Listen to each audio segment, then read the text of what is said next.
9 years ago, when I was 9 years old, every single Friday night, my mum would drop me off at my dad's house, and I would spend the weekend with my dad every single time. We'd go for long walks, we'd play the PlayStation, he'd put me on the back of his motorbike and we'd go riding around the streets, even though I think that was illegal, but I didn't know at the time, who cares? But it was a time of my life and I didn't regret it one bit. And every single Sunday, my nan and pop would come and pick me up. On the way home to their house, all I'd be thinking about is seeing my dad next weekend. That's it. I'd lay in bed Sunday night having school tomorrow. I never really liked school, especially as a young kid, because I got very homesick and I didn't like being away from home. I just couldn't go back to see my dad on the weekend because of all the fun things we did. But this was the same with all my family members. I'd spend my time at my mum's house, my dad's house, and my nan and pop's house.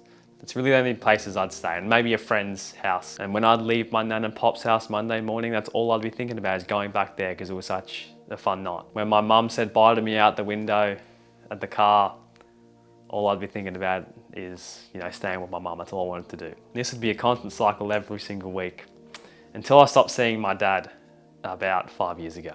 I'm not going to go into why I didn't see him, but I didn't end up seeing him for about 2.5 years, from when I was 13 to 15 years old. When I started high school, I didn't see him until year 9. Not to make this video too emotional, but I remember it was like the first time I had cried in a few years. About a month into not seeing my dad and not going over to his house on the weekends because we couldn't have that thrill of life. Because my mum was always safe and cautious, and she still is, which is not a bad thing. That's just what mums are. That's just what mums do, bro. That's completely normal.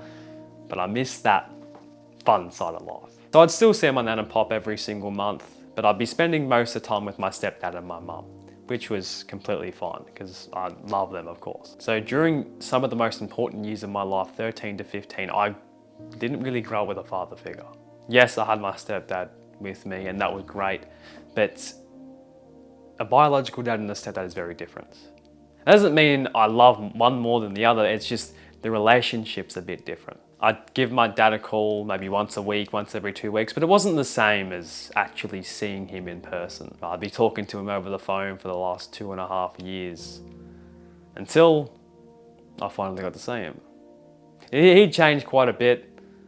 I don't think I'd recognize him if I saw him again without him telling me that this was him. But I got back to him again, and yeah, he'd lost his thrill, maybe a bit of his spirit that used to be with him when I was a little kid, but he was still my fucking dad, and that's all I cared about. At this point, I was 15 years old. I discovered the art of the life of self-improvement.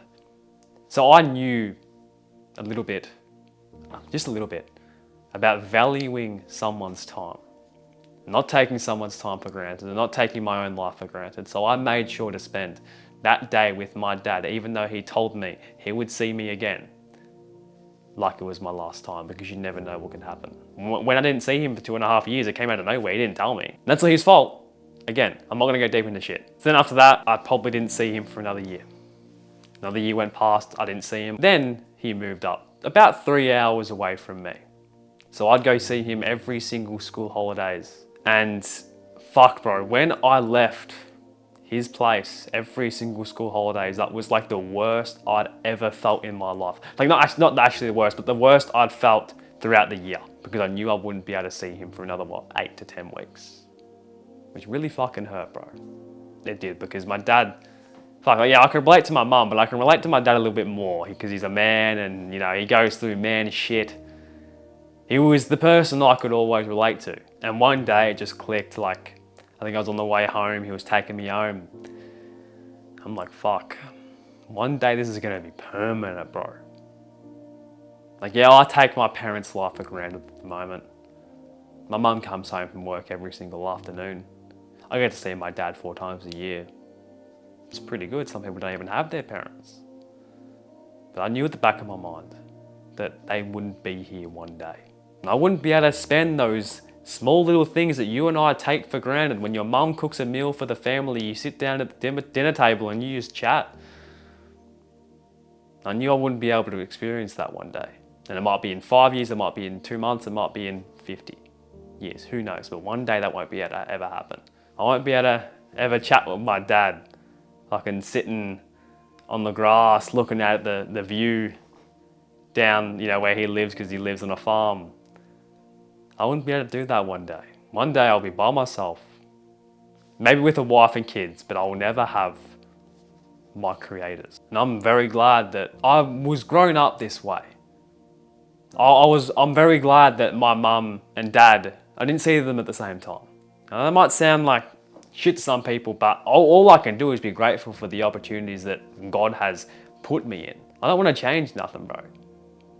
But this single lesson in my life, valuing someone's time, like it's the last time you will ever see them. It doesn't matter if it's your parents. I know I said if you live with your parents, watch this video. It doesn't matter if it's your parents, because these are the most important, I think. Parents, friends, fucking teachers at school, if you have a good relationship with them or whatever. People at your school, your friends that you might not see again. Your family, your nan and pop, right? Anyone. One day, you will never see them again, bro. You never will. Some people act like they live forever. You don't.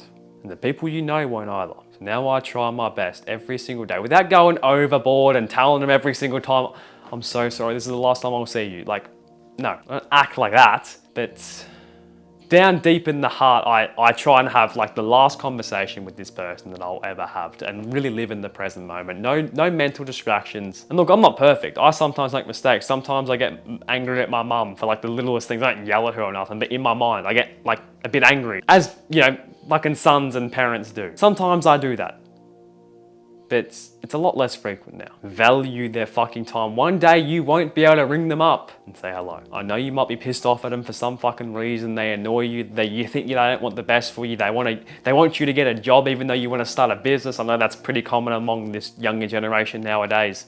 Parents don't agree with the decisions that you want to make, which is true because they grew up in a different situation, bro. They only want the best for you.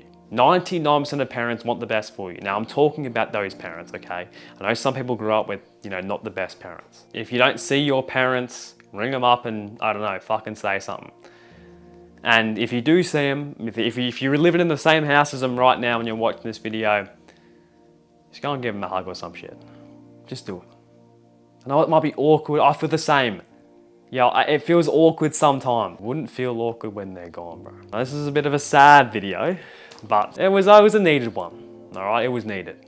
And I truly think it can provide some value to you. Much love, brother. And I'll catch you in the next video. Peace.